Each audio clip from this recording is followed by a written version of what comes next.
Allah'ın adı və yadı ilə traktorla PK'nın önünü singulluza yetirəcəm. Vaqiyyətdə də traktor PK'nın üstündən rədd olar. Görək buradan olur. 5-ci dəqiqədə bir daha korner PK'na acaq. Nə olacaq? Göndərdim əvvətiyə miyat olun. Baba da zəhərdən miyat olun da. Əsəblərimizin üstünə getməyin da. 2 həftədə özümüzə ildi yatırıq. Ki bu piş möhrələr gələ 5-ci dəqiqədə bizə qol vurur.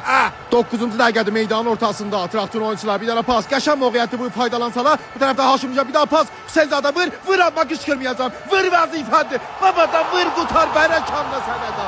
Da PK'nın zamanda yalvarmayacaq ki gol vur. Əsəbdən kasırıq bu həftə. Sonra da deyirlər niyə əsabın yoxdur? Mürabbimizi cərimə eləyirlər. Kişirai stadiondan məhrum eləyirlər. Xanici stadionumuzun başına daş salıblar. Da elə bu cür olar da. Torabi başda top ayağının altına. Məhvət Ədalda bir dənə şut. Goller burada bizə tüfəng tərs verdi. Haşimcan. Haşimcan istifadə elə bir fürsətdən. Bir dənə topun başından. Yine topun başından. Difa absurd oldu. Gönderdi içəriyə amma topu uzaqlatdılar. Yine də Haşimcan bu başdan 7 dənə difa qabağında durub şut və tir. Yəni şans paylayanda bizim başımıza daş düşmüş.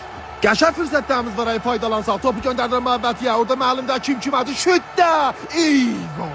Allah bizə səbr versin. Baba 74-cü dəqiqədə Sənalla bir iş görün də. Burada görək Məhvət Əlçidə nə olacaq? Göndərdi. Ara qarışdı, məsələ bitdi. Müəllimdə kimin qutu, kimin topundadır? Gol!